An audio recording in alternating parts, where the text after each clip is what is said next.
बार Bharatiya Janata party का अभी बहुत कुछ चेंज होने जा रहा है और जो समय है उसमें हम काम भी करेंगे। और काम तो भारतीय जनता पार्टी का प्रत्येक कार्यकर्ता जनता के बीच में रहता है, जनता के बीच में जाकर उनकी समस्याओं का समाधान करवाने हेतु लगातार प्रयासरत रहता है।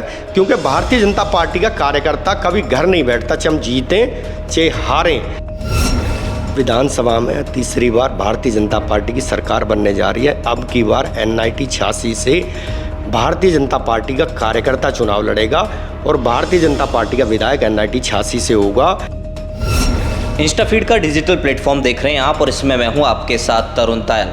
जैसा कि आप सभी जानते हैं कि अभी हाल ही में लोकसभा चुनावों में फरीदाबाद से बीजेपी लोकसभा प्रत्याशी कृष्णपाल गुर्जर तीसरी बार मैदान में थे और तीसरी बार उन्होंने चुनाव जीता है। और ऐसे में मेरे साथ में NIT विधानसभा से जो है लगातार कहीं की तैयारी कर रहे हैं डॉक्टर RN सिंह। आपको बताएं कि इससे पहले जब कृष्णपाल गुर्जर की महारैली महाजनसभा जो की थी उससे ही पूरी NIT विधानसभा जो है कहीं ना कहीं हिल गई थी और बची खुची जो अब कहानी बची थी, अब जो है 42,000 लगभग 42,000 वोटों की चढ़त जो है कृष्णपाल गुर्जर को NIT विधानसभा से मिली, जहां एक और कांग्रेसियों का गढ़ NIT विधानसभा को बताया जा रहा था क्योंकि कांग्रेस के MLA नीरज शर्मा जो है NIT विधानसभा से ही हैं। उसके बाद 42,000 वोटों की बीजेपी के प्रत्याशी को चढ़त मिलना एक बहुत बड़ी बात है। एक बार बातचीत करते हैं। RN सिंह जी, बहुत बहुत स्वागत है आपका। नमस्कार तरुण भाई।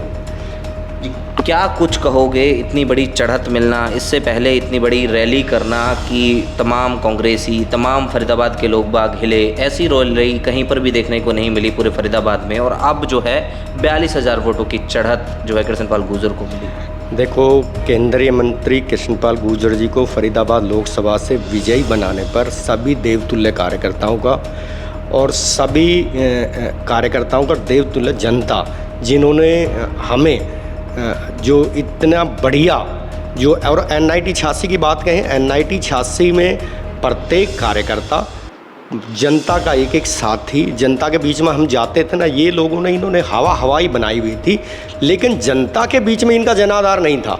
ये कह रहे थे NIT 86 से वही कांग्रेस का विधायक भी है, लेकिन अब की बार तरुण जी मैं आपको बता दूं, NIT 86 के अंदर अब की बार भारतीय जनता पार्टी का विधायक होगा और कृष्णपाल जी को 42,500 मतों से, क्योंकि हम तो जनता के बीच में रहते थे, कोई किसी के बीच में जाते थे वो ये नहीं कहता था कि भाई हम भारतीय जनता पार्टी को वोट, लेकिन भाजपा को वोट देंगे, भाजपा के साथ हैं, वो ये नहीं कहता था हम कांग्रेस को वोट देंगे।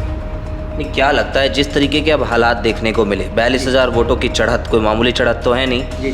अब ऐसे में जहां कांग्रेस का गढ़ जिसे मानते थे, कांग्रेस का MLA है, तो जाहिर सी बात है कि जनाधार कांग्रेस का मानना चाहिए, लेकिन ऐसे में क्या लगता है कि इस बार जनता बदलाव की विधानसभा चुनावों में भी उम्मीद रख रही है? विधानसभा में तीसरी बार भारतीय जनता पार्टी की सरकार बनने जा रही है। अब की बार NIT 86 से भारतीय जनता पार्टी का कार्यकर्ता चुनाव लड़ेगा और भारतीय जनता पार्टी का विधायक NIT 86 से होगा।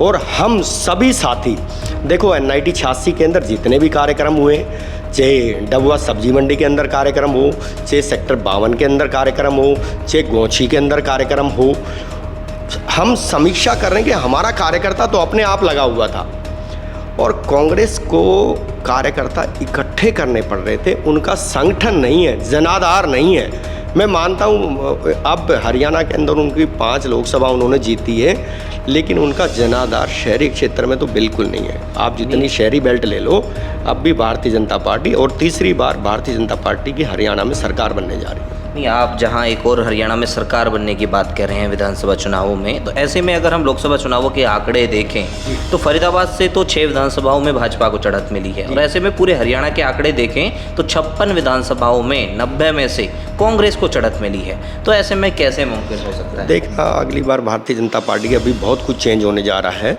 और जो समय है उसमें हम काम भी करेंगे। और काम तो भारतीय जनता पार्टी का प्रत्येक कार्यकर्ता जनता के बीच में रहता है, जनता के बीच में जाकर उनकी समस्याओं का समाधान करवाने हेतु लगातार प्रयासरत रहता है। क्योंकि भारतीय जनता पार्टी का कार्यकर्ता कभी घर नहीं बैठता, चाहे हम जीतें चाहे हारें, लेकिन लगातार जनता के बीच में रह के उनकी समस्याओं का समाधान करवाने के लिए जो हमारे से प्रयास होते हैं वो हम लगातार करते रहते हैं। क्योंकि भारतीय जनता पार्टी का प्रत्येक कार्यकर्ता जनता के बीच में रहकर, अभी आपको दूसरे दल की बात कर रहे हैं, उनका कोई कार्यकर्ता आपको कहीं बीच में नज़र नहीं आता। जो विधायक हैं, जो MLA हैं या उनको छोड़कर बाकी कार्यकर्ता बता दो कहाँ हैं। संगठन 3 प्रदेश अध्यक्ष उनके बदल चुके, लेकिन हरियाणा के अंदर अभी तक उनका संगठन नहीं खड़ा हुआ। क्यों? क्योंकि ये कारण उनके अंदर है। भारतीय जनता पार्टी के अंदर ऐसी चीज़ें नहीं हैं। भारतीय जनता पार्टी का कार्यकर्ता हमेशा अपने आप को चुनाव के लिए तैयार रखता है, और हम जनता की समस्याओं को के समाधान करवाने के लिए 24 घंटे रात को 2 बजे भी, हाँ, NIT विधानसभा में बहुत बड़ी समस्याएं हैं, सबसे मूलभूत समस्याएं हैं जो इन्होंने पैदा कर रखी हैं, सफाई, सीवर, स्वच्छ पानी। और जो भी हमारा कार्यकर्ता NIT 86 में विधानसभा चुनाव लड़ेगा, इन समस्याओं का निदान करवाना पड़ेगा। सबसे मेन समस्या ये 3 समस्याएं, अगर 3 समस्याओं से हमने निजात ले लो, और अब भी हमारा विधायक नहीं है, लेकिन हम अब भी प्रयास करते रहते हैं भी जनता के बीच में जाकर उनकी समस्याएं क्या है। मेरे पास अब भी कार्यकर्ता बीच बीच में वहाँ से आते रहते हैं, तो कहीं पानी की समस्या है, कहीं सीवर की समस्या है, उनके समाधान के लिए जो भी हमारे प्रयास होते हैं हम लगातार करते रहते हैं। अंतिम प्रश्न मेरा आपसे ये है कि जो ये चुनाव था, इस बार लोकसभा चुनाव, फरीदाबाद से ये कृष्णपाल के चेहरे पर था या मोदी लहर पर था?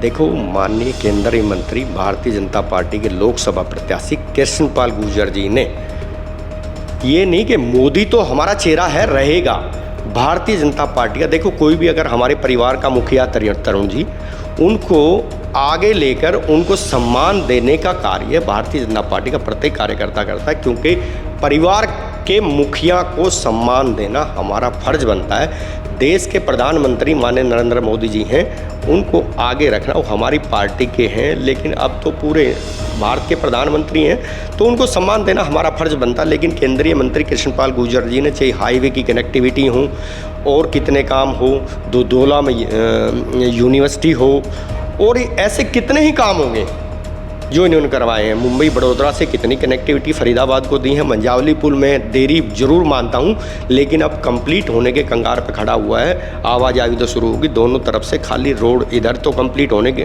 कंप्लीट सी है, लेकिन यूपी के अंदर जो हमारे पास थोड़ी बहुत समस्याएं थी उसका भी समाधान हो चुका है। वो भी कनेक्टिविटी बहुत सी जल्दी बन के तैयार हो जाएगी। जी, बहुत बहुत धन्यवाद।